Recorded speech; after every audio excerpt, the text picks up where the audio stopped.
नमस्कार दोस्तों, कैसे हैं आप। एक बार फिर ऑनलाइन हिस्ट्री जोन के ऑफिशियल चैनल पे आपका स्वागत। मैं सुनील भारद्वाज। भारत के स्वतंत्रता संग्राम पर या स्ट्रगल ऑफ इंडियन इंडिपेंडेंस की श्रृंखला पर हम लोगों ने कल कुछ बात की थी। तो कल क्लास में मैंने आपको बताया था कि आज़ादी की कहानी की अपनी एक कहानी है और उस कहानी में 3 मोड़ हैं। सबसे पहले कांग्रेस की स्थापना से पहले 1857 जैसी क्रांति का होना, उस क्रांति के बाद कांग्रेस जैसी एक संस्था का उदय होना, कांग्रेस के बैनर तले या उसके प्लेटफार्म पर आज़ादी की एक लंबी लड़ाई लड़ी गई और कौन कौन से उसमें इवेंट्स हुई वो आज हम शुरू करेंगे। इसी बीच एक तरफ गांधी का आंदोलन चल रहा था या कांग्रेस के आंदोलन चल रहे थे, एक तरफ साइड में क्रांतिकारी आंदोलन भी चल रहे थे, क्योंकि आज़ादी की लड़ाई में हमारा उद्देश्य देश प्रेम था, आज़ादी थी। तरीके हमारे चाहे हिंसात्मक हो चाहे अहिंसात्मक हो, उद्देश्य साफ था, आज़ादी। और इस आधार पर भारत में क्रांतिकारी आंदोलन कब कब हुए, कैसे कैसे हुए, इन सभी घटनाओं का हम विस्तार से डिटेल आगे करेंगे। लेकिन आज हम कल के लेक्चर को एक कंप्लीट पूर्णता में ले जाते हैं। 1857 से 1947 तक की जो हमारी यात्रा है, इस यात्रा में कितने पड़ाव हैं, कितने स्टेशन हैं, कितनी ऊंचाइयां हैं, कितनी नीचाइयां हैं। आज का टास्क ये है कि सारी घटनाओं को एक क्रम से हम लिखते चलते हैं और समझाते चलते हैं। एक 2 मिनट हर घटना को देंगे, जिससे हम अपने क्लास में आज ही आपको आज़ादी का स्वाद चखाएं और हम कह सकते हैं आज हम आज़ाद होकर रहेंगे। बस ये है कि जैसे कोई मूवी यूट्यूब पर हम देखते हैं तो 1-2 मिनट में ये एनालिसिस हो जाता है कि मूवी किस टाइप की है, तो जब आप देखते हैं तो सारी कहानी दिमाग में आ जाती है। तो बस अंतर यहाँ पर ये है और ख़ास बात ये है कि हर घटना एक दूसरे से इंटरकनेक्टेड है। आप पहली घटना को पढ़ेंगे, दूसरी उसी के साथ जुड़ी है। तो इतिहास में आगे चलते रहना है, पीछे की ओर देखते भी रहना है और कदम से कदम मिलाते भी रहना है, क्योंकि जो चीज़ें हो चुकी हैं उन्हीं से हमारी अगली घटनाएं तैयार होंगी।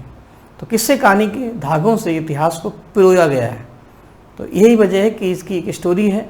उस स्टोरी को आप समझ लेंगे तो आपसे कोई कैसे भी पूछे आप आसानी से बता देंगे। जैसे मैंने एग्जाम्पल दिया था, कोई मूवी अगर आप देख लेते हैं तो स्टोरी पता है, क्लियर है कि इंटरवल से पहले क्या हुआ, इंटरवल से बाद में क्या हुआ, तो ऑटोमेटिकली कोई कैसे भी पूछे आपके क्वेश्चन और उनके आंसर निकल आते हैं। तो शुरू करते हैं। पहली इवेंट, हाँ एक और महत्वपूर्ण बात बतानी है कि जो मेन डेट हैं वो हम साथ में शेयर करते चलेंगे।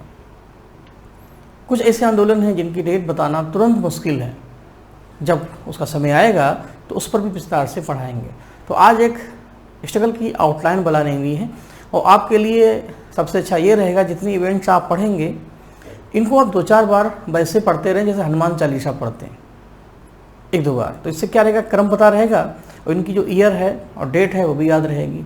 तो लेखपाल, यूपीएसआई जैसे वनडे एग्जाम में 2-4 क्वेश्चन तो ऐसे गिर पड़ेंगे। कैसे, काकोरी कांड कब हुआ, बंगाल का विभाजन कब हुआ और उनके अंदर क्या हुआ, वो जब पढ़ेंगे तब अपने आप हो जाएगा। तो शुरू करते हैं।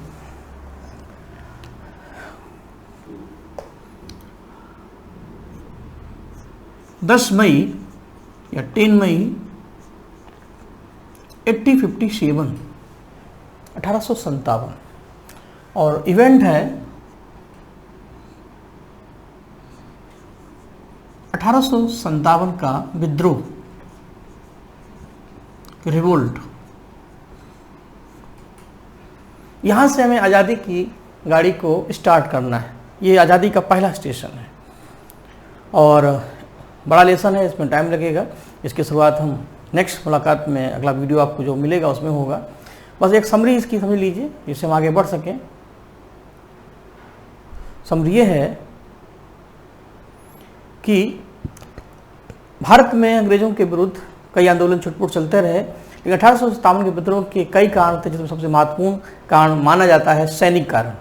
सैनिक कारण का मतलब है बैरकपुर की छावनी में जो चर्बी लगे कारतूसों का विरोध हुआ, उसी मंगल पांडे जो एक नायक थे उन्होंने इस विद्रोह की शुरुआत की। बैरकपुर की घटना के कारण मेरठ में विद्रोह शुरू हुआ और 10 मई को मेरठ से ये विद्रोह की शुरुआत हुई। बैरकपुर इस आंदोलन के होने का एक प्रमुख कारण है, क्योंकि विद्रोह की शुरुआत मेरठ से हुई, धीरे धीरे दिल्ली, फिर लखनऊ, फिर कानपुर, झांसी, इलाहाबाद, दानापुर, जगदीशपुर, ये अलग अलग प्लेस थे जहाँ आज़ादी की मसाल जलती रही। इनके अपने अपने नायक हैं और इनके अपने अपने कमांडर हैं जिन्होंने विद्रोह को दबाया। इस विद्रोह के बारे में कई पुस्तकें हैं, इनका अपना नेचर है, इसकी असफलता के कारण भी हैं और इसके परिणाम भी। इन सारे विद्रोहों को ही पढ़ाना है। भारत का जब ये विद्रोह हुआ था तब उस समय गवर्नर जनरल लॉर्ड कैनिंग थे और उन्हीं के समय ये विद्रोह हुआ। इस विद्रोह के होने के कुछ समय के बाद अंग्रेज चाहते थे कि एक संस्था बने, एक प्लेटफार्म बने जिससे वो भारतीयों से मुलाकात करते रहें। ये विद्रोह होने की वजह ये थी कि अंग्रेज भारतीयों से स्विच ऑफ हो गए थे, कोई कनेक्शन नहीं था, इसीलिए 1.5-2 साल तक ये विद्रोह चला। आगे अंग्रेजों ने सीख लिया कि भारत में रहना है तो राधे राधे कहना है। अंग्रेजों को लगा कि भारतीयों से मिल बांट के रहना है। उसके लिए एक संस्था बनी जिसको हम भारतीय राष्ट्रीय कांग्रेस कहते हैं। इस संस्था के माध्यम से भारतीय अंग्रेजों से, अंग्रेज भारतीयों से जुड़े हैं और यहीं से कांग्रेस का उदय होता है। तो अगली इवेंट 28 दिसंबर 1885 भारतीय राष्ट्रीय कांग्रेस, इंडियन नेशनल कांग्रेस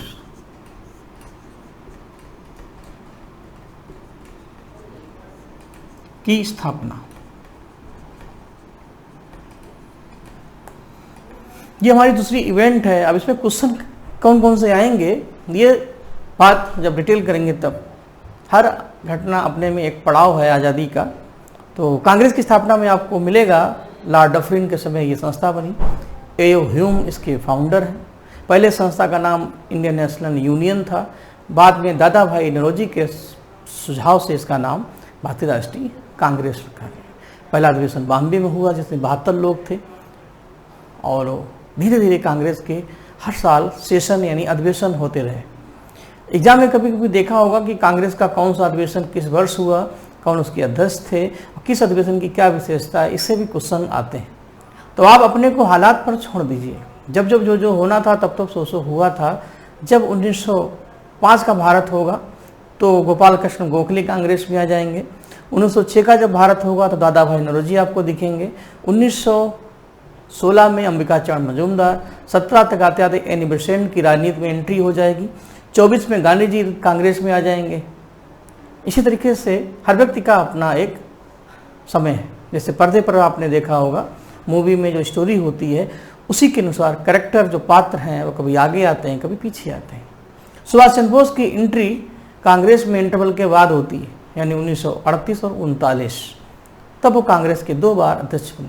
तिलक की बोनी नहीं हुई, वो कांग्रेस के एक भी बार अध्यक्ष नहीं बने, ऐसे वो व्यक्ति थे। तो ये भी होगा। तो कांग्रेस के कौन कौन से अधिवेशन है ये सब चीज़ें पढ़ते रहेंगे आप। लेकिन अब यहाँ से थोड़ा आगे बढ़ते हैं। कांग्रेस पार्टी की स्थापना के बाद अंग्रेजों को लगा कि चलो कांग्रेस बनवा देते हैं। लेकिन जैसे जैसे लोग कांग्रेस में बढ़ते गए, पहले सेशन में जहाँ 72 लोग थे तो 1905 तक आते आते कांग्रेस में हजारों लोग हो गए। 1905 में भारत के गवर्नर जनरल लॉर्ड कर्जन थे और उनको लगा कि जिस तरीके से भारतीय लोग एक मंच बना रहे हैं तो ऐसा ना हो जाए कि भारत में एक बड़ा जन आंदोलन हो। तो भारतीयों की एकता को, उनकी यूनिटी को कमज़ोर करना जरूरी है और उसके लिए ज़रूरी है कांग्रेस को डिवाइड किया जाए। कर्जन ने बहुत फेमस स्टेटमेंट भी दिया था, हम कांग्रेस के ताबूत में अंतिम कील ठोंक देंगे और कांग्रेस को अपने अंतिम सांसें गिननी पड़ेंगी। तो ये सब बातें हुई थी और इसको तोड़ने का सबसे अच्छा तरीका था कर्जन के समय भारत का विभाजन करा दिया जाए। तो इसके बाद हमें अगली इवेंट मिलती है। इतिहास का मतलब जो घटित होता है वही घटना है। तो हमें जहाँ जहाँ पड़ाव हुए, ट्रेन जब चलती है तो हर जगह नहीं रुकती, वो वहीं पर रुकती जहाँ ठहराव होता है, जहाँ कुछ लोग मिलते हैं। तो इस तरीके से जब अगली जर्नी पर चलेंगे तो हमारी अगली घटना जो मिलेगी वो है पार्टीशन ऑफ बंगाल, बंगाल का विभाजन। अब चूँकि दोनों मीडियम एक साथ लिखेंगे समय लगेगा, जब पढ़ाएंगे डिटेल से तो फिर हम दोनों को साथ साथ रखेंगे, लेकिन मैं इंग्लिश में बोलता चल रहा हूँ। पार्टीशन ऑफ बंगाल और 16 अक्टूबर 1905 लॉर्ड कर्जन के समय बंगाल का विभाजन हुआ। ये बंगाल एक बड़ा स्टेट था। यहाँ पर हम आपको बता रहे हैं, ये अगर भारत है तो बंगाल स्टेट ये रहा, एक बड़ा स्टेट था बंगाल, और इतने बड़े स्टेट में प्रशासन की समस्या तो थी, लेकिन हिंदू मुस्लिम में ज़बरदस्त यूनिटी थी। करजन ने जानबूझकर बंगाल का विभाजन कराया, बंगाल के 2 स्टेट बनाए, पूर्वी प्रांत और पश्चिमी प्रांत। तो एक की राजधानी ढाका, एक की राजधानी कलकत्ता। विभाजन करना बुरा नहीं था, विभाजन जिस नियत से किया गया था वो नियत खराब थी। हमें साकार करने के लिए, हमें तोड़ने के लिए, हमारी राष्ट्रीयता को कमज़ोर करने के लिए ये विभाजन किया गया। अब बताया क्या गया कि एक प्रशासनिक समस्या है, एक एडमिनिस्ट्रेटिव प्रॉब्लम है। इसीलिए जिस दिन बंगाल का विभाजन हुआ, हमने एक आंदोलन शुरू किया जिसका नाम था स्वदेशी आंदोलन। रविन्द्रनाथ टैगोर जैसे जो युवा थे, उन्होंने युवाओं से कहा, बंगाल के लोगों से कहा कि अंग्रेज हमें कितना भी 7-8 करने की कोशिश करें, हम साथ साथ थे, साथ साथ हैं और साथ साथ रहेंगे। हम 16 अक्टूबर को मेमोरी में रखने के लिए हम एक दूसरे को राखी बांधेंगे। इसीलिए 16 अक्टूबर को बंगाल के विभाजन को हम रक्षाबंधन दिवस भी मनाते हैं। ये दिवस रविन्द्रनाथ टैगोर की देन है। तो एक क्वेश्चन तो ये हो गया। तो बंगाल का विभाजन हुआ, विभाजन के विरोध में स्वदेशी आंदोलन हुआ। स्वदेशी एवं बहिष्कार आंदोलन, और यह आंदोलन 1905 से स्टार्ट हुआ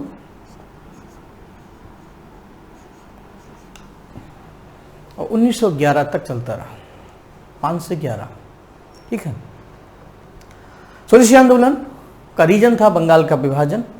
बंगाल का विभाजन का परिणाम था स्वदेशी आंदोलन, क्योंकि हर आंदोलन, कोई भी घटना अचानक नहीं होती, हर कार्य के पीछे कोई ना कोई कारण होता है।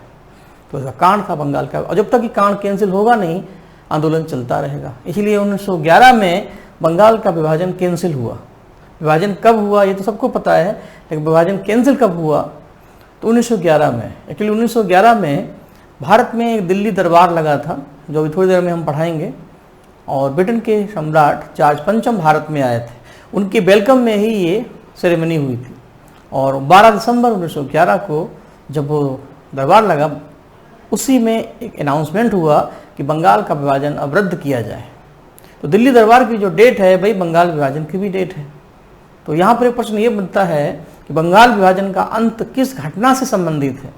तो वो घटना है तीसरा दिल्ली दरबार। तो वो तो अभी टाइम लगेगा अभी, लेकिन अब थोड़ा आगे बढ़ते हैं। इसको स्टोरी फार्म में सुनते जाइए, अगला पॉइंट अपने आप निकल आएगा। इधर आंदोलन हमारा चलता रहा।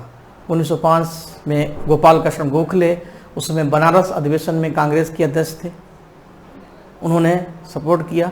फिर 1906 में दादा भाई नौरोजी जो कलकत्ता अधिवेशन के अध्यक्ष थे, उन्होंने भी इसका सपोर्ट किया। स्वराज जैसा शब्द भी क्रिएट किया। लेकिन अंग्रेज़ों को ये बात अच्छी नहीं लगी। उन्होंने सोचा था कि बंगाल में हिंदू मुस्लिम को 7-8 करेंगे, फूटेंगे फाटेंगे, मज़ा आएगा और भारत में एकता नहीं रहेगी। लेकिन मज़े की बात है कि विभाजन से पहले हम जितने एक नहीं थे, उतने हम विभाजन के बाद एक हो गए। विभाजन के बाद एक हो गए, क्योंकि रक्षाबंधन दिवस ने हर हिंदू मुस्लिम को एक सूत्र में बांधा। लेकिन अंग्रेज चाहते थे कि पहली चाल फेल हो गई तो हम अगला गेम खेलेंगे। उन्होंने अगली चाल चली, जैसे पत्ते खेलते हैं। तो उनकी अगली चाल क्या है? वो है मुस्लिम लीग की स्थापना। ट्रैक पर चलेंगे, जैसे रेलगाड़ी पे आप बैठते हैं तो अगला स्टेशन वही होगा जो होता है।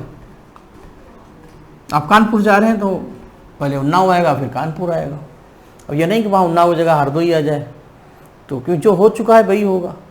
मुस्लिम लीग की स्थापना स्वदेशी आंदोलन के बाद हुई, और इसकी स्थापना 1906 में हुई। और डेट क्या है? 30 दिसंबर। यहाँ पर ध्यान रखना, कांग्रेस की स्थापना 28 दिसंबर को हुई और मुस्लिम लीग की स्थापना 30 दिसंबर को हुई। इसकी 85 में हुई, उसकी 1906 में हुई। ये दोनों में समानता है और अंतर है। अब मुस्लिम लीग और कांग्रेस में कई पॉइंट कॉमन हैं। मुस्लिम लीग की स्थापना ढाका में हुई, कांग्रेस की मुंबई में हुई। मुस्लिम लीग के संस्थापक हैं आगा खां और बकारुल मुल्क, और वैसे मेन जो संस्थापक हैं वो ढाका के नवाब हैं, जिनका नाम है हबीबुल्लाह या सलीमुल्लाह, और आगा खां ने इनका सहयोग किया था। लॉर्ड मिंटो उस समय भारत के गवर्नर जनरल थे। तो ये सारी बातें इसमें थी। तो मुस्लिम लीग की इधर स्थापना हुई और अंग्रेज़ों ने मुस्लिमों को अपने पक्ष में करने की पूरी कोशिश की, जिससे हिंदू मुस्लिम की यूनिटी कभी बन ना पाए। इधर हमारा साइड में आंदोलन भी चलता रहा, इधर मुस्लिम लीग की स्थापना हो गई। तो 1906 में ये आपको मिलेगा। फिर एक साल और बीता, आया 1907। 1907 में आपको मिलेगा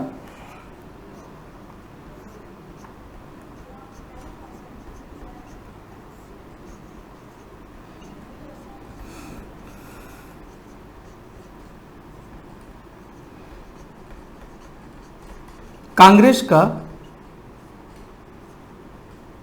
सूरत अधिवेशन, सूरत सेशन ऑफ कांग्रेस, सात से सूरत, 7 से 7, 1907 में हुआ। सूरत सेशन इसलिए फेमस है कि कांग्रेस में नरम दल गरम दल दोनों विचारधारा के लोग थे।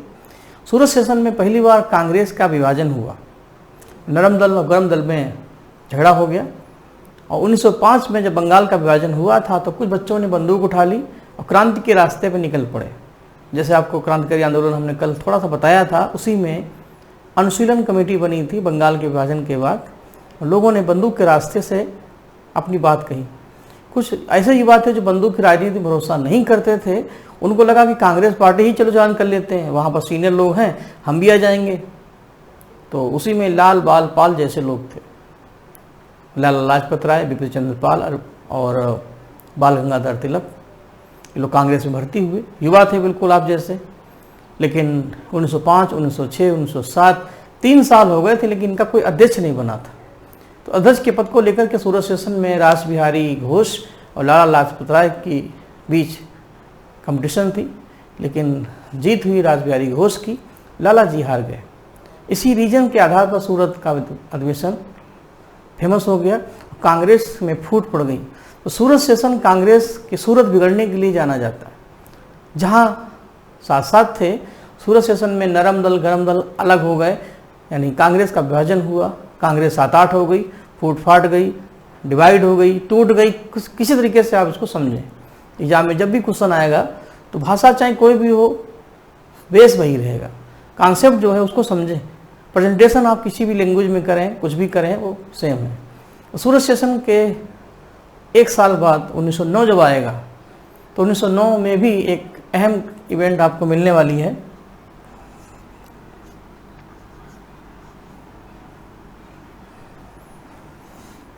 मिंटो मार्ले सुधार। मिंटो मार्ले रिफॉर्म्स। मिंटो उस समय के गवर्नर जनरल थे, मार्ले भारत सचिव थे। दोनों के नाम से एक एक्ट है, उसी को बोलते हैं मिंटो मार्ले एक्ट। और ये 1909 में पास हुआ था। क्या है ये एक्ट? देखिए, अंग्रेजों ने भारत में प्रशासन चलाने के लिए समय समय पर कई एक्ट पास किए, उसी में एक्ट ये भी है। इस एक्ट की खास बात ये है कि अंग्रेजों ने हिंदुओं से मुस्लिमों को अलग करने के लिए एक संवैधानिक कोशिश की। थोड़ा पीछे चलते हैं, मुस्लिम लीग की जब स्थापना हुई थी तो लॉर्ड मिंटो ने आगा खां से वादा किया था कि आप पार्टी तो बनाएं, हम आने वाले अधिनियम में, एक्ट में हम आपके लिए कुछ विशेष लाएंगे जिससे आप खुश हो जाएंगे। तो वही जो ऑफर दिया था वो उसका परिणाम है मिंटो मार्ले एक्ट, कि मिंटो यहाँ भी है, मिंटो यहाँ भी है। तो मिंटो मार्ले एक्ट में विधान परिषद में मुस्लिमों को पृथक निर्वाचन का अधिकार मिला, separate elected for Muslim in assemblies. तो बाकी सीटें जनरल थी, उनके लिए सेपरेट थी। तो पृथक निर्वाचन का अधिकार मिलने से भारत की एकता में खनक पड़ गई, टूट गई। और इसीलिए मिंटो मार्ले एक्ट जब जब एग्जाम में आता है तो इस एक्ट से कई क्वेश्चन बनते हैं। जैसे भारत में हिंदू मुस्लिम कब अलग हुए, हिंदू मुस्लिम को अलग करने की संवैधानिक कोशिश क्या है, सांप्रदायिकता का प्रारंभ किस एक्ट से हुआ, और इसी एक्ट के माध्यम से भारत में पाकिस्तान का बीज बोया गया। पाकिस्तान के बीज का सेंस ये है जैसे घर में 2 भाई साथ साथ रहते हैं, हम साथ साथ हैं, लेकिन उसी में मूवी में कुछ शकुनी पैदा हो जाते हैं, कुछ मंथरा पैदा हो जाती हैं जो भाई भाई के कान भरते हैं। तो ऐसी स्थिति में गैप बढ़ने लगता है और बीच बीच में लोग उनको और कंफ्यूज करते रहते हैं। अंग्रेज पहले हिंदू मुस्लिम को अलग किए, फिर शंका और शक के बीज डालते गए, खाद पानी डालते गए, जिससे एक दूसरे को भड़काते रहे। नतीजा ये हुआ जहाँ इतनी लंबी खाई थी वो इतनी लंबी हो गई, और नतीजा ये हुआ कि हिंदू मुस्लिम के बीच में डाउट बनते रहे, और 14 अगस्त तक आते आते वो बीज पाकिस्तान बन गया था। तो हम कह सकते हैं कि इसी एक्ट से पाकिस्तान का बीज बपन हुआ। तो ये सब क्वेश्चन आपके कंपटीशन में आते हैं और आ भी सकते हैं। तो मिंटो मार्ले एक्ट की खास बात ये है। तो धीरे धीरे 1909 भी बीत गया, और इतिहास में 1911 में अगला पड़ाव मिलता है। और 1911 का मतलब ये, 1911 में जो घटना घटी उसका नाम है दिल्ली दरबार, और उसी दिल्ली दरबार से बंगाल का विभाजन कैंसिल होता है। तो इतनी घटनाओं को हम हटा देते हैं और आगे बढ़ते हैं।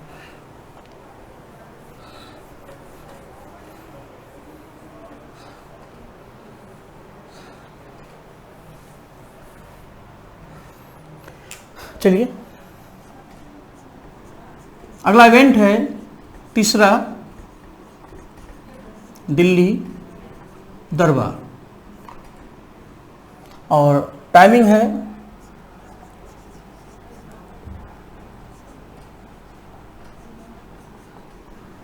12 दिसंबर 1911 की दरबार हुआ था दिल्ली में।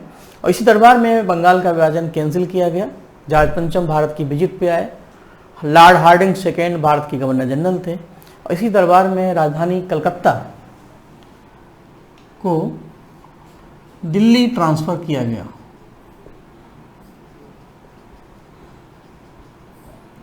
Capital transfer from Calcutta to Delhi. और बंगाल राज्य से 3 अलग राज्य बनाए गए, उड़ीसा, बिहार और असम। तो ये फेमस है। और इसी दिल्ली दरबार की जो डेट है, ये डेट बंगाल के विभाजन के कैंसिल होने की भी डेट है। तो इस तरीके से थोड़ा थोड़ा सुनते रहेंगे, विषय में रंग भरते रहेंगे, घेरा बनाते रहेंगे, तो इतिहास अपने आप तैयार हो जाएगा। क्योंकि इसको जितना आप सुनेंगे बार बार, फैक्ट्स रिवाइज होते रहेंगे, चीज़ें तैयार रहेंगी। इसलिए इस तकनीक का हमने इस्तेमाल किया। इससे आप कम से कम एक बार मोटा मोटा तो जान ही जाएंगे। फिर जब पढ़ाना शुरू करेंगे डिटेल से, तो फिर हम अपने तरीके से इनको आगे पीछे जोड़ जाड़ के समझाते रहेंगे, जिससे आप कभी आगे जाएं, कभी पीछे जाएं, और चीज़ों के धागे हैं वो मजबूत हो जाएं। आगे बढ़ते हैं। अब अगली घटना आपको मिलेगी 1914 में। उस घटना का नाम है कामा गाटा मारू,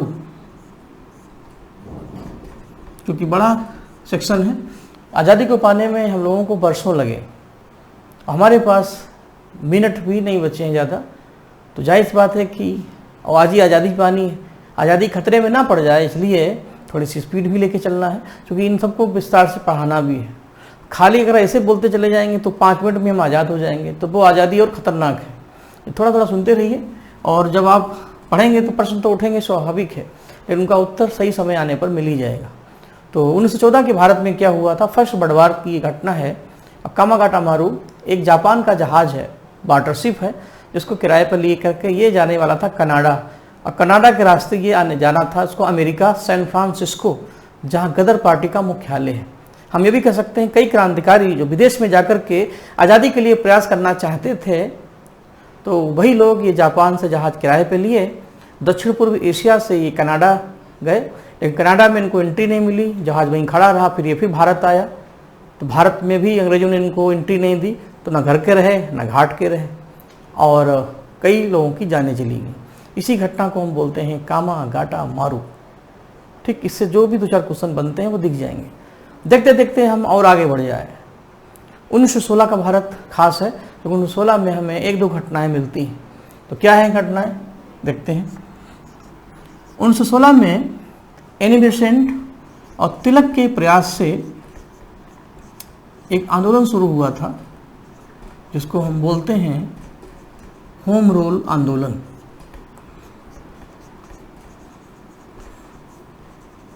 होम रूल मूवमेंट। अब क्या है होम रूल, क्या है आंदोलन? देखिए, होम का मतलब होता है अपना, रूल का मतलब होता है शासन, स्वशासन यानी होम रूल। तो ये आंदोलन तिलक और एनी बेसेंट की देन है। एक्चुअली ये आंदोलन आयरलैंड से प्रभावित है। एनी बेसेंट एक आयरिश लेडी थी, आयरलैंड की रहने वाली थी, थियोसॉफिकल सोसाइटी की वो प्रमुख थी। अडयार मद्रास में उनका मुख्यालय था। तो भारत में रहकर के उन्होंने भारतीयों की समस्याओं को समझा और तिलक जैसे लोगों का उनको साथ मिला, तो उन्होंने ये आंदोलन शुरू किया। इस आंदोलन का मेन मोटो यही था कि भारत में जो प्रशासन है उसमें भारतीयों को भी अधिकार मिले। तो जैसे भारत है तो उसमें कई स्टेट हैं, तो जो ब्रिटिश स्टेट हैं जैसे आज यूपी, एमपी, बिहार हैं, तो इनमें आप चुनाव कराएं और भारतीयों को प्रशासन चलाने का मौका दें।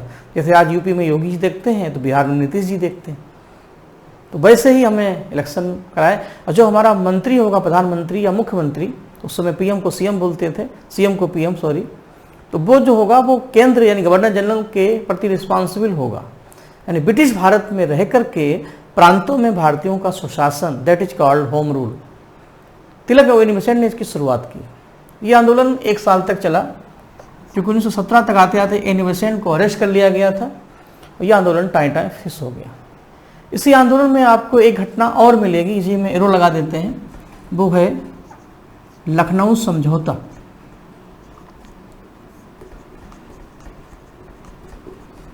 समझौता को इंग्लिश में बोलते हैं पैक्ट। ये भी आपका दिसंबर 1916 में हुआ। ये समझौता कांग्रेस और मुस्लिम लीग के बीच हुआ, क्योंकि इसी लखनऊ में ही दिसंबर 1916 में कांग्रेस का लखनऊ अधिवेशन हुआ था। ये भी हुआ था दिसंबर 1916।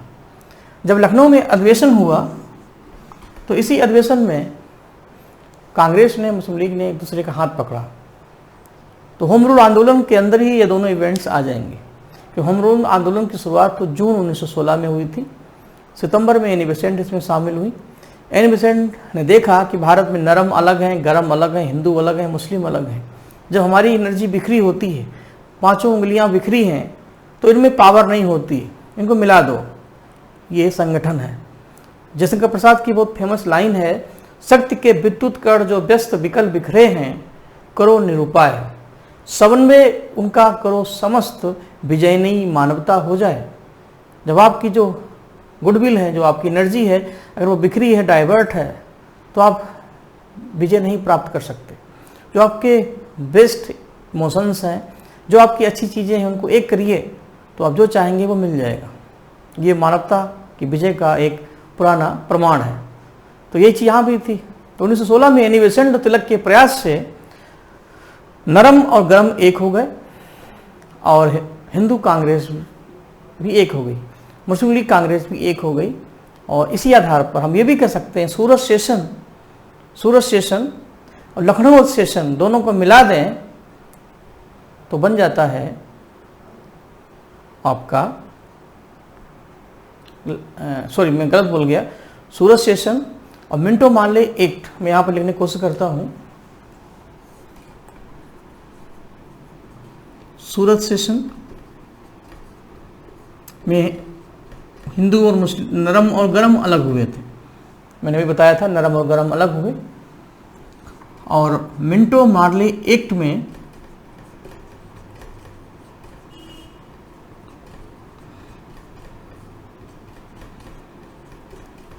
हिंदू और मुस्लिम को अलग करने की कोशिश की गई। यानी 2 भाई थे उनको अलग किया गया, 2 वर्ग थे उनको अलग किया गया। लेकिन कब तक? जब तक वो अलग अलग हैं। तो दोनों को मिला दो बराबर 1916, क्योंकि 7 और 9 को मिलाने से 16 ही बनता है। ये 16 क्या है? लखनऊ। लखनऊ वैसे भी नजाकत और नफासत का शहर है, यहाँ लोग मिलते ज़्यादा हैं, टूटते कम हैं। तो लखनऊ अधिवेशन में जब हम साथ साथ हुए, अंबिकाचरण मजूमदार कांग्रेस के अध्यक्ष बने, तो एनिबेसेंट और तिलक ने अपने आंदोलन को मजबूती देने के लिए सभी बिखरे लोगों को एक किया। तो सूरत सेशन में 2 भाई अलग हुए थे, मिंटो मार्ले एक्ट में 2 वर्ग अलग हुए थे, और इस सेशन में सब एक हो गए। ये लखनऊ अधिवेशन की सफलता है। तो इतनी सारी बातें इसमें हैं। देखते देखते 16 से 17 आ गया। 17 में एनिबेसेंट की लोकप्रियता इतनी ज़्यादा थी कि उनको कांग्रेस का अध्यक्ष बनाया गया। तो 1917 में भारत की राजनीति में एनिबेसेंट का टेम्पो हाई था। लोग एनी जैसे लखनऊ अधिवेशन के बाद अगला अधिवेशन कोलकाता में होना था। अब कौन अध्यक्ष बनेगा, प्रश्न ये था। अध्यक्ष वही बनेगा जो अधिक लोगों का प्रतिनिधित्व करता हो। एनी बेसेंट एक विदेशी मैम थी, एक गोरी महिला थी, लेकिन भारत में रहकर के उन्होंने वही काम किया था जो लगान मूवी में गोरी मैम ने किया था। वहाँ भुवन रूपी तिलक थे, यहाँ ये है। तो इसको अगर हम सिनेमा से समझाएं तो एनी बेसेंट ये लोकपिता के आगे सबके जीवा पर एक ही नाम था, मैं तो एनी एनी एनी, ये गाना भी है। तो एनी बेसेंट निर्विरोध अध्यक्ष बनी क्योंकि हवा उनके पक्ष में चल रही थी। तो कौन कब अध्यक्ष बना ये आपको रटना नहीं, हालात के अनुसार अपने को जोड़ देना है। इधर एनी बेसेंट अध्यक्ष बनी, इधर महात्मा गांधी भारत की राजनीति में आ चुके थे। लखनऊ अधिवेशन में भी उन्होंने लखनऊ में एंट्री की, यहीं से उन्होंने किसानों की समस्याओं को सुना। राजकुमार शुक्ल जो बिहार के नेता थे, उन्होंने गांधी जी को मिलने पर अपनी बात को बताया और गांधी जी ने चंपारण से अपनी आंदोलन की शुरुआत की। तो यहाँ से गांधी जी की भी शुरुआत होती है। तो भारत में गांधी जी ने दो तरीके से आंदोलन चलाए, लोकल आंदोलन और नेशनल आंदोलन। तो पहले तो जो उनके लोकल आंदोलन है वो तीन है, चंपारण आंदोलन, अहमदाबाद मिल मजदूर आंदोलन और खेड़ा आंदोलन। ये तीनों लोकल मूवमेंट थे, तीनों में सफलता उन्होंने पाई। तो तीनों को मैं एग्जिट लिख देता हूँ। चंपारण आंदोलन ये 1917 में हुआ, एक किसान आंदोलन था और इसी में महात्मा गांधी को महात्मा की उपाधि रविन्द्रनाथ टैगोर ने दी। अहमदाबाद मिल मजदूर आंदोलन, अहमदाबाद मिल वर्कर्स आंदोलन 1918, इसमें मिल वर्कर्स की जो वेतन और पेंशन की समस्या थी वो सॉल्व की। खेड़ा किसान आंदोलन, गुजरात के खेड़ा में किसान लोगों से जो लगान लिया जाता था उसको कम कराया गांधी जी ने। तो इस तरीके से ये तीनों गांधी जी के लोकल आंदोलन कहलाते हैं। देखते देखते 1919 आ गया। अंग्रेज भारत में चाहते थे कि गांधी जी की एक्टिविटी भी कम हो और जो क्रांतिकारी आंदोलन चल रहे थे साइड में उनको भी रोकने का प्रयास था। इसके लिए 1919 में मार्च के महीने में मिस्टर सिडनी रोलट के नाम से एक एक्ट बनाया गया, एक कमेटी बनी सिडनी रोलट, उन्हीं के नाम से रोलट एक्ट पास हुआ, जिसको बिना अपील, बिना वकील, बिना दलील वाला एक्ट कहते हैं। इसको काला कानून भी कहते हैं क्योंकि एक शक के आधार पर, शंका के आधार पर अगर आपको कोई अरेस्ट करता है तो अपने पक्ष में ना तो आप कहीं अपील कर सकते हैं, ना कहीं वकील कर सकते हैं, ना कहीं दलील दे सकते हैं। तो ये बिना वकील, बिना अपील, बिना दलील वाला काला कानून था। आज हमारे संविधान में ऐसा कुछ नहीं है। आज हमारे संविधान का अनुच्छेद 22 हमें गिरफ्तारी से संरक्षण देता है, अगेंस्ट प्रोटेक्शन अगेंस्ट अरेस्टिंग। अगर हमें कोई गिरफ्तार करता है तो हमें संविधान ने इतना अधिकार दिया है कि 24 घंटे के अंदर मजिस्ट्रेट के सामने पहुंचाना हमारा मूल अधिकार है और वहाँ पर अपने पक्ष में हमें वकील करने का अधिकार है, अच्छे सबूत कलेक्ट करने का अधिकार है, अपने को सिद्ध करने का अधिकार है, कोर्ट में बोलने का भी अधिकार है, माय लॉर्ड मैं बेकसूर हूँ। तो इसका मतलब है आज संविधान के अनुच्छेद 22 जो है वो रोलट एक्ट के विपरीत है। उसमें वकील भी है, अपील भी है और दलील भी है। ये है रोलट एक्ट। इसके विरोध में एक घटना घटी जो आप सबको पता है, वो है जलियांवाला बाग घटना। अमृतसर में 13 अप्रैल 1919 को ये घटना घटी। एक सामूहिक मर्डर प्लान था जिसमें बड़े स्तर पर भारतीयों की जानें गई। पूरे भारत में इसका विरोध हुआ। महात्मा गांधी जो जेल में थे, तो जलियांवाला एक्ट के विरोध में उनको गिरफ्तार कर लिया गया था। तो बहुत लोगों ने इसका विरोध किया। हर पब्लिक चाहता था कि इसका बदला लिया जाए, लेकिन आंदोलन शुरू कैसे हो। इसी बीच फर्स्ट वर्ल्ड वार जब हुआ था तो अंग्रेजों ने टर्की देश को जीत लिया था, टर्की या तुर्की। तो टर्की देश के जो खलीफा थे, जो सुल्तान थे, वो पूरे विश्व के मुस्लिम वर्ग के खलीफा कहलाते थे। यानी हम कह सकते हैं वो धर्म गुरु थे। पूरे वर्ल्ड के मुस्लिम उनका रिस्पेक्ट करते थे, आस्था के सिंबल थे, प्रतीक थे। तो टर्की देश को जब जीत लिया तो खलीफा की जो बादशाह थी वो घट गई, उनका एरिया सिमट के कुछ हिस्सों में रह गया। तो पूरे विश्व के मुस्लिम चाहते थे कि टर्की को आज़ादी मिले और खलीफा की जो बादशाह है वो मेंटेन रहे। इसलिए विश्व के मुस्लिम भी नाखुश थे। यही वजह थी कि 1916 में जिन्ना ने कांग्रेस से हाथ मिलाया, क्योंकि हम तो दूध के जले थे, वो भी जल गए। तो 1919 में एक आंदोलन चला, एक मुस्लिम आंदोलन जिसका नाम है खिलाफत आंदोलन। ये एक मुस्लिम आंदोलन था, इसलिए हिंदू लोगों ने पूरा इंटरेस्ट नहीं लिया, क्योंकि रोड एक्ट की बात यहाँ पे नहीं थी, यहाँ खलीफा की आज़ादी थी। और बाद में महात्मा गांधी ने जब जेल से आज़ाद होकर दिल्ली खिलाफत सम्मेलन में पार्टिसिपेट किया, तो उन्होंने ही कहा कि वक्त आ गया है, लोहा गर्म है, घाव अभी सूखे नहीं हैं, तो बदला लिया जाए। और सब लोग मिलकर के अंग्रेज़ों का विरोध किए। लेकिन खिलाफत वर्ड्स को हटा दो, क्योंकि ये वर्ड्स मोटिवेट नहीं करता। इसका नाम रख दो असहयोग नॉन कॉपरेशन। और उस दिन के नाम से एक नया आंदोलन आ गया, असहयोग आंदोलन, जिसमें गांधी जी ने एक लंबी पारी खेली। तो दो आंदोलन यहाँ पर मैं शो कर रहा हूँ। सबसे पहले खिलाफत आंदोलन और उसके बाद असहयोग आंदोलन।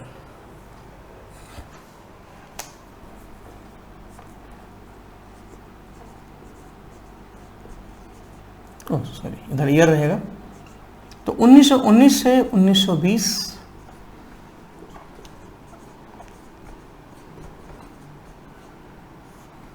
खिलाफत मूवमेंट। बाद में इसी आंदोलन के स्थान पर एक नया आंदोलन आ गया, असहयोग आंदोलन, जो 1920 से 1922 तक चला। अब इसकी टाइमिंग वगैरह मैं रोक देता हूँ, वो मैं जब डिटेल करूँगा तो बताऊँगा। ओवरऑल आप सुन सकते हैं। 1 अगस्त 1920 को ये आंदोलन शुरू हुआ और 12 फरवरी 1922 को ये कैंसिल हुआ। कैसे शुरू हुआ, कैसे ख़त्म हुआ, ये एक लंबी कहानी है। लेकिन असहयोग आंदोलन का जो अंत हुआ, वो घटना सबको पता है, चौरी चौरा इवेंट। चौरी चौरा गोरखपुर में पड़ता है और 5 फरवरी 1922 को चौरी चौरा के स्थान पर पुलिस वालों को घेर लिया था किसानों ने, और क्योंकि उन्होंने लाठीचार्ज किया था तो थाने में आग लगा दी और जो पुलिस वाले थे वो जिंदा जल गए। गांधी के आंदोलन में पहली बार खून खराबा हो गया। इस घटना को इशू बनाया और उन्होंने अपना आंदोलन कैंसिल किया। गांधी के आंदोलन कैंसिल करने के बाद, मैंने कल ही बताया था इससे पहले वीडियो में, जो बच्चे थे उन्होंने बंदूक उठा ली और काकोरी कांड कर डाला। जो सीनियर थे उन्होंने गांधी जी को छोड़कर एक नई पार्टी बना ली, स्वराज पार्टी। जो बच्चे खुचे थे वो गांधी जी का इंतजार करते रहे। तो इस घटना के बाद एक नई घटना बनती है, वो है स्वराज पार्टी। चूँकि अभी हम गांधी युग पढ़ रहे हैं, क्रांतिकारी आंदोलन नहीं पढ़ा रहे हैं, इसलिए काकोरी कांड यहाँ से हम हटा दे रहे हैं। वो 1925 में हुआ था अगस्त में, वो आगे जब उसका समय आएगा हम बताएंगे। स्वराज पार्टी की स्थापना 1923 में हुई, तो 22 के बाद 23 लगेगा।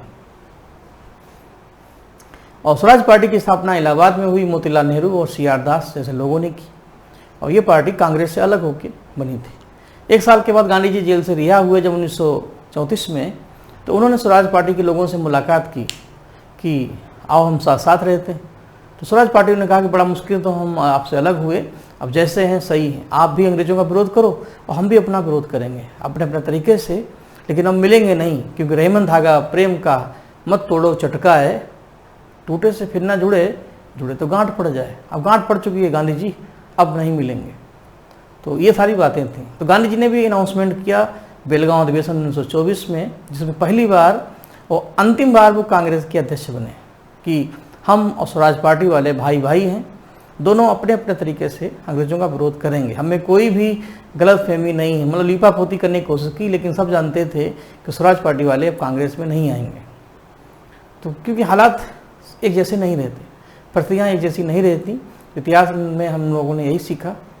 जैसे आज 2021 का भारत है, ये 1923 का भारत है, तो लगभग 100 साल पीछे की जो कहानी है वो हम लोगों की जवानी है। अब थोड़ा और आगे बढ़ते हैं। स्वराज पार्टी अपना काम करती रही, गांधी जी अपना काम करते रहे, क्रांतिकारी लोग अपना काम करते रहे। तो गांधी जी अब पिच से बाहर हो गए थे। अब उस पिच पर युवा आ गए थे जो बंदूक लेकर के धमाका कर रहे थे। तो ऐसी स्थिति में भारत में क्रांतिकारी आंदोलन चलने लगे। तो स्वराज पार्टी अपना काम कर रही थी। देखते देखते 1928 आ गया। 1928 में भगत सिंह सांडर मर्डर केस में सांडर्स को मार देते हैं, वो जेल में चले जाते हैं। तो उधर धीरे धीरे गांधी जी की तरफ हवाएं चलने लगती हैं। लेकिन उससे पहले 1928 के भारत की सबसे महत्वपूर्ण घटना है साइमन कमीशन का भारत आना। साइमन कमीशन एक 7 ब्रिटिश लोगों का एक ग्रुप था, एक टीम था, जिसमें 7 अंग्रेज थे जो पहली बार भारत में आए।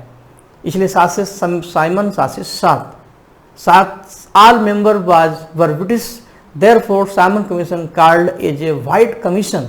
सभी सदस्य इसमें अंग्रेज थे, इसलिए साइमन कमीशन को हम श्वेत कमीशन भी कहते हैं।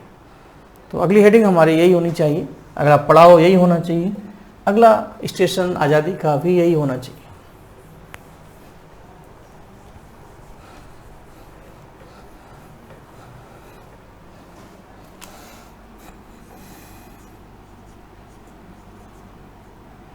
उन्नीस सौ 28 का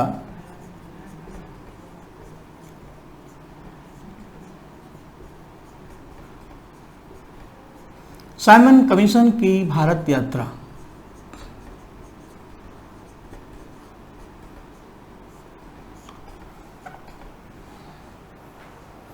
साइमन कमीशन भारत में आया था एक नए कानून के माहौल को देखने के लिए, लेकिन भारत में सभी लोगों ने इसका विरोध किया, क्योंकि साइमन कमीशन में कोई भारतीय नहीं था। तो हमने विरोध में कहा Simon go back, Simon go back, Simon go back. जगह जगह इसका विरोध हुआ। लाहौर में लाला लाजपत राय ने विरोध किया, लाठीचार्ज हुआ, वो भी हो गए गो बैक।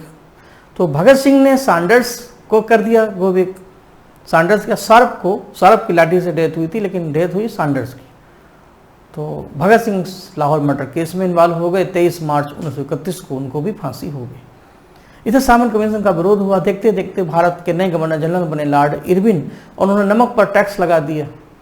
इसी बीच थोड़ा सा और पीछे चलते हैं, जब साइमन कमीशन का विरोध हुआ तो अंग्रेजों ने भारतीयों को एक चैलेंज दिया कि भारत में एक नया संविधान बनाने के लिए कमीशन भारत में आया है, आप उसको मौका नहीं दे रहे हैं, या तो हमें हमारा काम करने दो, यानी संविधान बनाने दो, और नहीं तो तुम लोगों को अगर दम है, कैपेसिटी है, हिम्मत है, क्षमता है तो बना के दिखा दो।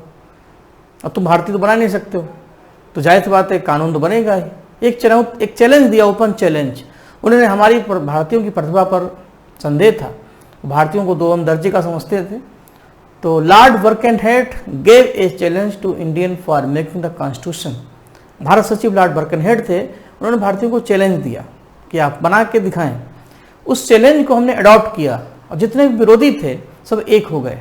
देखिए अभी क्या है, हम भारत पाकिस्तान, आप कांग्रेस बसपा, इनके लिए लड़ते हैं आपस में, लेकिन जब भारत पर कोई अटैक करता है, चीन करे चाहे पाकिस्तान करे, भारत की यूनिटी को कोई डिस्टर्ब करता है, जब कारगिल जैसे युद्ध होते हैं, हमारे सैनिकों की क्षमता पर कोई संदेह करता है, तब हम साथ हो जाते हैं, भले 7-8 हो। हम सिंपल भाषा में कहें, बच्चों में भले ना आपस में ना बनती हो, लेकिन कोई पिता को गाली देता है तो हम उसको तोड़ देते हैं, हम साथ हो जाते हैं, भले ही बाद में फिर 7-8 हो जाए। ये हमारी एकता है। हम खंड खंड हैं, लेकिन फिर भी हम अखंड हैं। तो साइमन कमीशन के विरोध में नेहरू रिपोर्ट तैयार हुई। नेहरू का मतलब यहाँ मोतीलाल नेहरू है।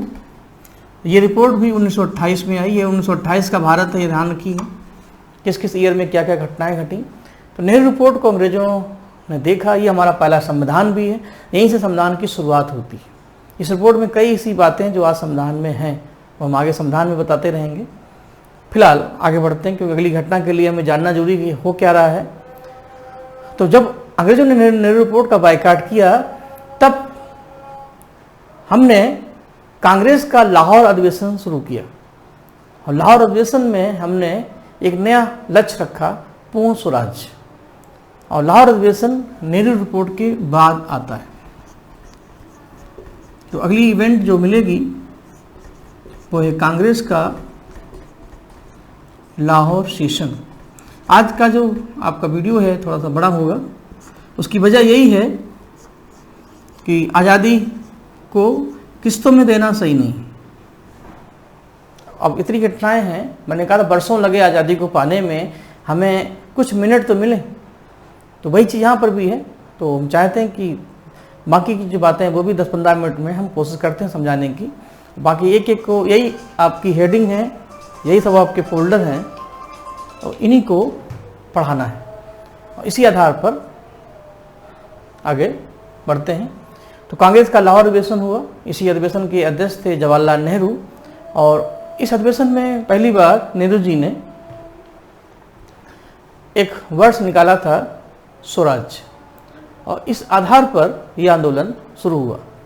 लाहौर अधिवेशन में प्लान ये बना कि अब वक्त आ गया है कि नया आंदोलन शुरू किया जाए। महात्मा गांधी भी 1922 से राजनीति से बाहर थे, तो इसी परिस्थितियों के आधार पर एक नया आंदोलन शुरू हुआ जिसका नाम है सविनय अवज्ञा आंदोलन। इंग्लिश में इसको बोलते हैं सिविल डिसओबीडियंस मूवमेंट। ये आंदोलन गांधी जी ने 2 बार शुरू किया, ये फर्स्ट है, सेकेंड शुरू होगा 1932 में। तो मार्च 1930 में यह आंदोलन शुरू हुआ। इस आंदोलन में आप कई आंदोलन पढ़ेंगे, जैसे दांडी यात्रा इसी आंदोलन में है, नमक सत्याग्रह इसी आंदोलन में है, धरसाना आंदोलन इसी में है, खुदाई खिदमतगार इसी में है। एक नमक आंदोलन था, नमक पर कर लगाया था, नमक तो एक बहाना था गांधी को दोबारा आना था। यानी इस आंदोलन से गांधी ने अपनी दूसरी राजनीतिक पारी शुरू की। 1 साल के आसपास तक ये आंदोलन चला, 30 से 31।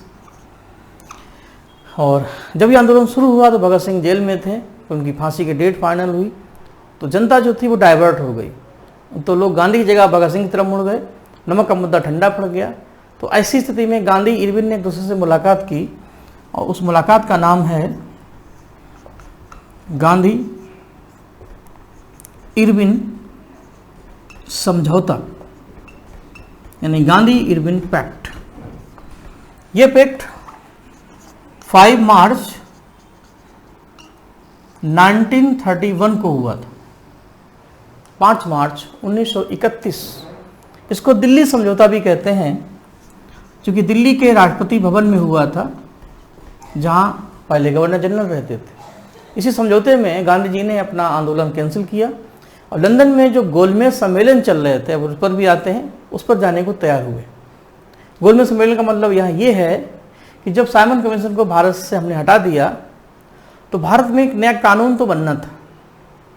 तो 1919 का अधिनियम काफ़ी दिन से चल रहा था, उसकी जगह पर एक नया कानून आना था। और तो ऐसी स्थिति में भारत में माहौल सही नहीं था, तो सभी दलों के प्रमुख नेताओं को लंदन बुलाया गया और वहीं पर मीटिंग हुई। तो इसको बोलते हैं गोलमेज सम्मेलन, राउंड टेबल कॉन्फ्रेंस। पहला 1930 में हुआ था, तब गांधी जी का नमक आंदोलन चल रहा था, तो कांग्रेस ने इसमें हिस्सा नहीं लिया। कांग्रेस एक बड़ी पार्टी थी जिसमें हजारों मेंबर थे, तो कांग्रेस अगर नहीं जाएगी तो आंदोलन टाइफिस हो गया। फिर दूसरा गोलमेज सम्मेलन होना था, उसके लिए गांधी को मनाना था, कांग्रेस को ले जाना था। तो इरविन ने गांधी से इसीलिए मुलाकात की कि छोड़ो नमक वमक, आओ बैठते हैं, बात करते हैं।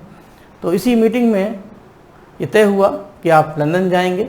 भगत सिंह की फांसी को लेकर के गांधी ने प्रयास तो किए, लेकिन अंग्रेजों ने कहा कि मेरे पास सबूत हैं और हम उनको रिहा नहीं कर सकते।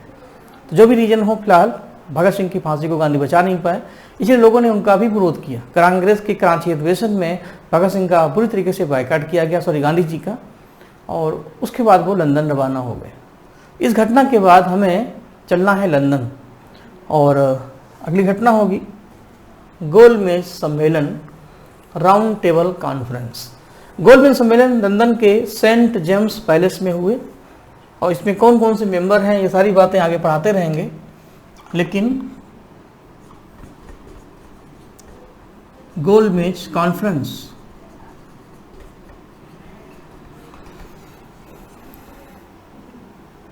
(1930 से 1932). अभी मोटा मोटा एक मैंने पहले कहा विषय की एक आउटलाइन बनाना सीखें, जिससे आप उसको आराम से घेर सकें।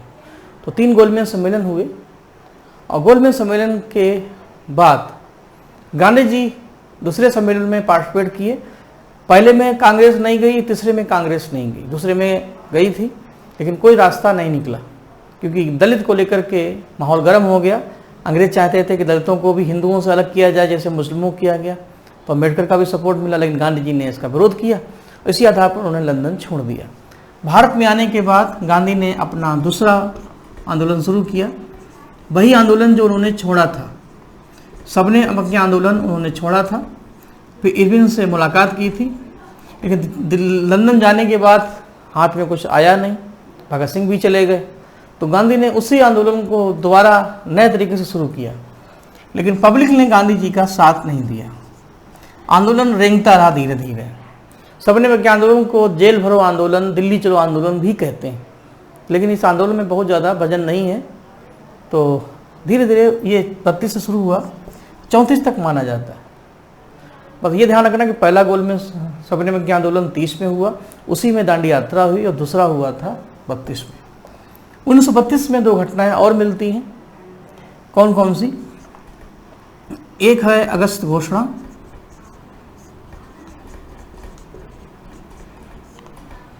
और दूसरी है इसी के साथ पूना समझौता।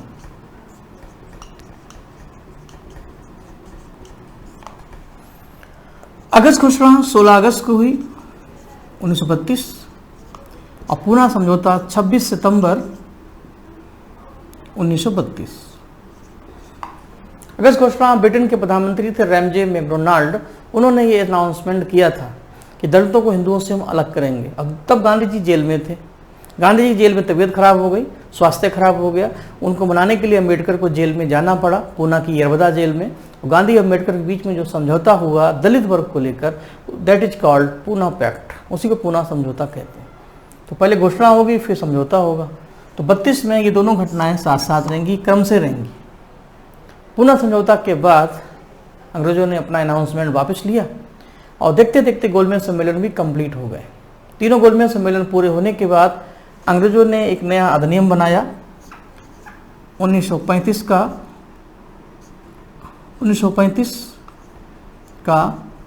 अधिनियम, एक्ट 1935।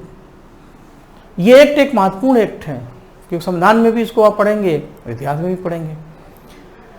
ये एक्ट इसलिए इम्पोर्टेंट है कि हमारे संविधान को बनाने में इस अधिनियम की महत्वपूर्ण भूमिका रही है। हमारा 70% संविधान अकेले इसी से बना है। जब आप संविधान के स्रोत पढ़ेंगे तो इसमें बहुत चीज़ें हम आपको बताएंगे। तो लेकिन यहाँ हम इतिहास की बात करें, इस अधिनियम के आधार पर भारत में चुनाव हुए। हमारी जो मांग होम रूल वाली थी अब पूरी हुई, क्योंकि भारत में अगर रहना है अंग्रेजों को तो राधे राधे कहना है। राधे राधे का मतलब है भारतीयों को लेके चलना है। तो अंग्रेज अगर हमको कुछ भी नहीं देंगे, अब मान लीजिए हमारे पूरे घर को छीन लिया, अब हमने ये कहा कि आप अपना हमारा मकान चलो रख लो, घर पे राज्य करो, लेकिन 2-4 कमरे दे दो जिसमें हम अपना मैनेज करें। आप बस पूरी चलाओ, लेकिन कुछ सीटें हमको दे दो, हम बैठे हैं उसको मैनेज करें। तो हमने कहा हमें प्राण दे दो, केंद्र आप देखो।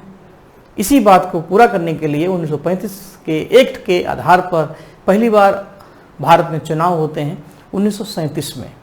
11 प्रांतों में पहली बार इलेक्शन होते हैं, और 8 प्रांतों में कांग्रेस की सरकार बनती है, बिल्कुल वैसे जैसे आज होता है। हर राज्य में एक प्रधानमंत्री बना। यूपी के पहले प्रधानमंत्री थे गोविंद वल्लभ पंत, लेकिन ये सरकार 28 महीने ही चल पाई, क्योंकि सेकेंड बर्ड बार आया, सरकारें गिर गईं।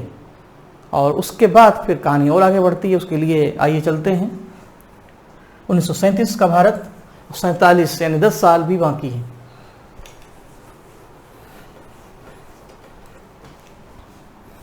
(1937) का भारत है, और पहले प्रांतीय चुनाव होंगे। 2-4 घटनाएं ऐसी हो सकती हैं जो इधर उधर चली गई हूँ, वो गई नहीं है, वो इन्हीं के अंदर इनबिल्ट हैं। जब आप पढ़ेंगे डिटेल से तो अपने आप निकल के बाहर आ जाएंगे। हमने कोशिश ये की है कि जो मेन जो माइलस्टोन है आज़ादी के, जो मील के पत्थर हैं, उनको कम से कम बताया जाए। तो पहले प्रांतीय चुनाव हुए, और इनका आधार है अधिनियम 1935। इस चुनाव के 28 महीने के बाद 1939 में मार्च के महीने में कांग्रेस का त्रिपुरी अधिवेशन हुआ। त्रिपुरी अधिवेशन, और इस अधिवेशन में सुभाष चंद्र बोस और गांधी जी का झगड़ा हुआ। इससे पहले 1938 में 1938 में सुभाष चंद्र बोस हरिपुरा में कांग्रेस के अध्यक्ष बने थे, और 1 साल के बाद फिर वो अध्यक्ष बने। लेकिन उनके दावेदार थे दूसरे पट्टाभ सीतारमैया, जो गांधी जी के कैंडिडेट थे। गांधी जी ने सुभाष चंद्र बोस को हराने के लिए रमैया जी को खड़ा किया, लेकिन रमैया भी हार गए। यानी हम कह सकते हैं सुभाष चंद्र बोस लगातार 2 बार कांग्रेस के अध्यक्ष बने, 38 में हरिपुरा में, 39 में त्रिपुरी में। लेकिन जब गांधी जी ने सुभाष चंद्र बोस को कुछ कमेंट किए तो उन्होंने अप्रैल में कांग्रेस छोड़ दी, मार्च में वो अध्यक्ष बने और अप्रैल में कांग्रेस छोड़ दी और मई में अपनी खुद की एक पार्टी बनाई जो है फॉरवर्ड ब्लॉक।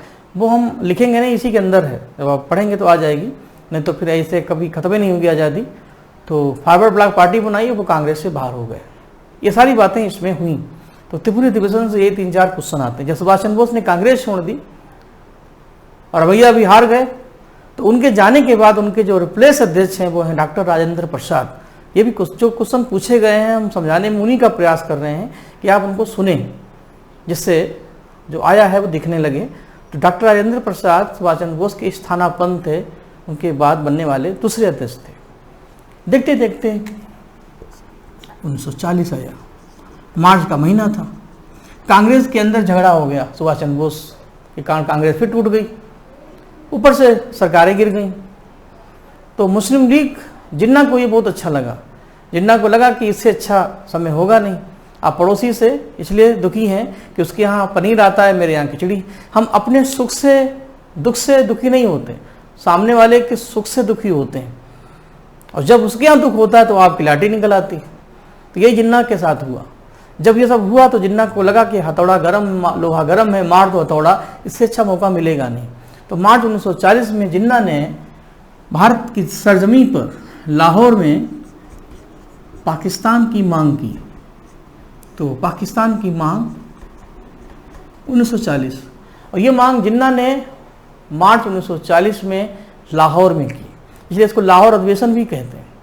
और पाकिस्तान कहाँ से आया, कैसे आया, इन सारी बातों को जानने के लिए देखते रहिए आज तक और पढ़ते रहिए क्लास, सब क्लियर हो जाएगा। आगे बढ़ते हैं। 1940 के भारत में हम चल रहे हैं। 1940 के भारत में कई घटनाएं घटी, तो उसी में एक घटना है अगस्त 1940। आपके एग्जाम में कई घटनाएं अगस्त से आती हैं, तो जब पढ़ाना शुरू करेंगे तो अगस्त का भी एक फोल्डर बनाएंगे। तो अगस्त 1940 में है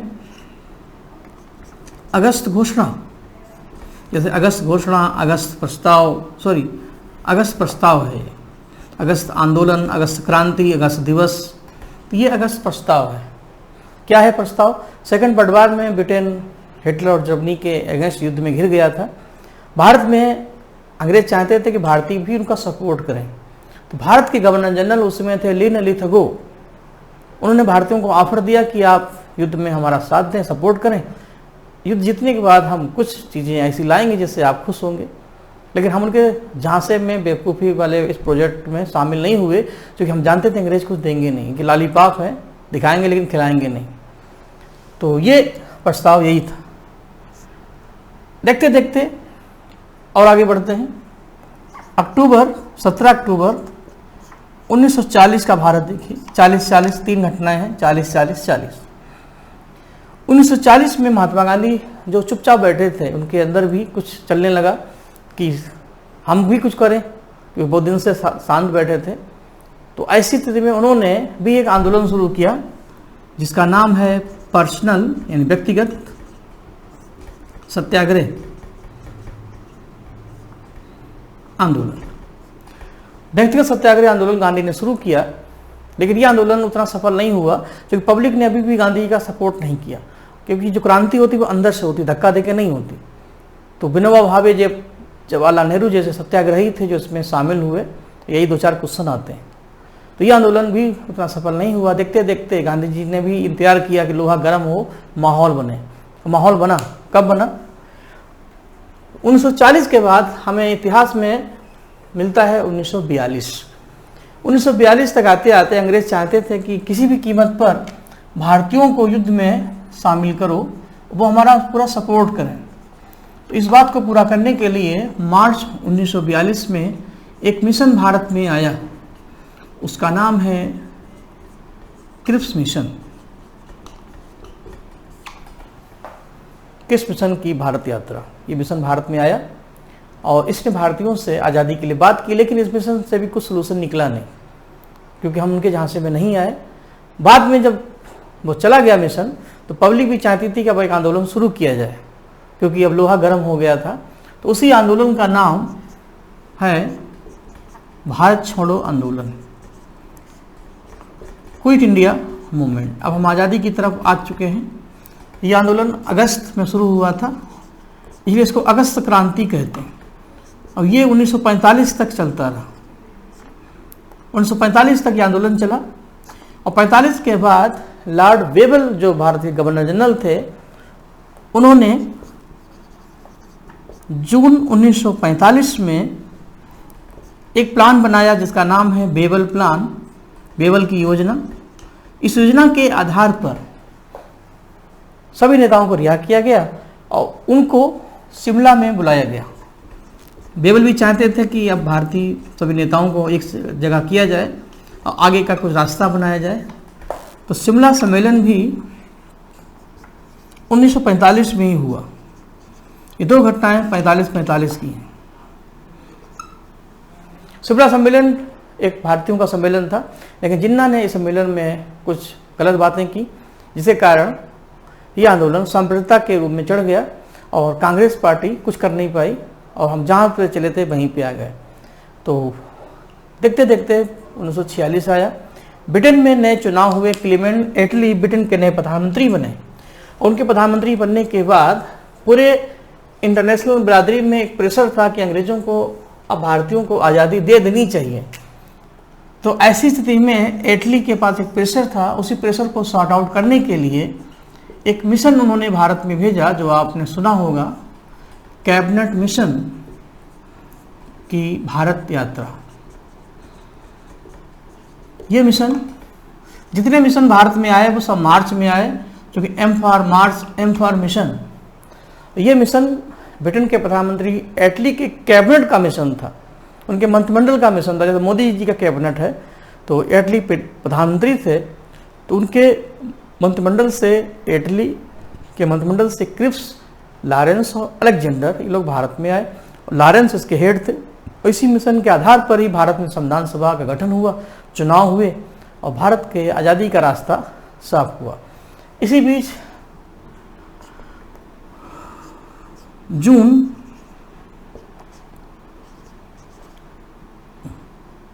1947 में, 3 जून 1947 में माउंटबेटन प्लान आया।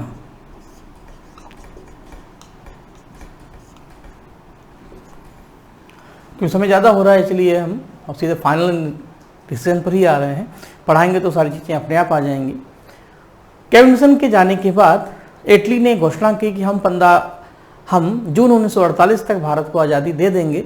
इस बात को पूरा करने के लिए माउंटबेटन भारत के नए गवर्नर जनरल बने और 3 जून को उन्होंने एक योजना दी, जिसको 3 जून की योजना भी कहते हैं।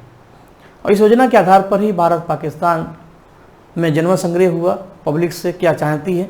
उसी के आधार पर सी राजगोपालाचारी फार्मूला 1944 में आया था, जो हमने यहाँ नहीं बताया, उसकी जरूरत आगे पड़ेगी। तो CR फार्मूले के आधार पर भारत का बंटवारा हुआ, रेड क्लिफ कमीशन बनाया गया और उसी के आधार पर स्वतंत्रता अधिनियम विधेयक पास हुआ। और माउंटबेटन जो भारत के अंतिम वायसराय या गवर्नर जनरल थे, वो भारत के पहले गवर्नर जनरल बनते हैं। 14 अगस्त को पाकिस्तान आज़ाद हो जाता है। जिन्ना उसके पहले राष्ट्रपति बनते हैं और लियाकत अली पहले प्रधानमंत्री बनते हैं। और स्वतंत्र भारत की शुरुआत 15 अगस्त को होती है, जब माउंटबेटन भारत के नए महामहिम गवर्नर जनरल बनते हैं। क्योंकि राष्ट्रपति के पद पर उसमें कोई नहीं था, राष्ट्रपति को ही हम गवर्नर जनरल कह सकते हैं। और वो जून 1948 तक भारत में रहे। उनके जाने के बाद भारत के दूसरे गवर्नर जनरल स्वतंत्र भारत के सी राजगोपालाचारी बने, लेकिन वो पहले भारतीय गवर्नर जनरल भी थे। क्रम में दूसरे थे, लेकिन पहले भारतीय थे। वो तब तक रहे जब तक राजेंद्र प्रसाद भारत के पहले राष्ट्रपति नहीं बने। ये सारी बातें हम आपको संविधान में बताएंगे जब संविधान सभा की स्थापना पढ़ाएंगे। तो ये है आज़ादी का अंतिम स्टेशन। इसी के बाद हम आज़ाद हुए। इतनी सारी बातें हैं और 1 घंटे के आसपास, यानी 60 मिनट कम से कम देने थे। और कहीं कहीं थोड़ा सा स्पीड हमने बढ़ाया। उसकी वजह है कि चीज़ों को टाइम से पूरा करना था। तो 2-4 घटनाएं अगर मिस भी हो गई हैं तो मिस नहीं हुई, वो हमने इनके अंदर ही सेट की हैं। एक मोटा मोटा ग्राफ अंदाज़ा मिल गया। अब आप इन्हीं को 2-4 बार देख लें, पढ़ लें। और जो बच्चे हैं जो रिकॉर्ड वीडियो देख रहे हैं, तो उनको हम सलाह देंगे कि कॉपी पेन लेके भी बैठें। जो आपको दिख रहा है वो लिखते भी चलें। लिखने से चीज़ें याद, जैसे मैं समझा रहा हूँ आप लिख लें, फिर आगे के इवेंट लिख लें, तो आपका एक होमवर्क भी बन होता रहेगा और बीच बीच में उनको देखते रहें। तो हमारी मुलाकात अब आपसे इस लेसन में, इस सब्जेक्ट में इसी क्रम से होगी। ये एक लेक्चर प्लान है और इसी क्रम से बढ़ेंगे और इसी आधार पर फिर मिलते हैं। नमस्कार, जय हिंद।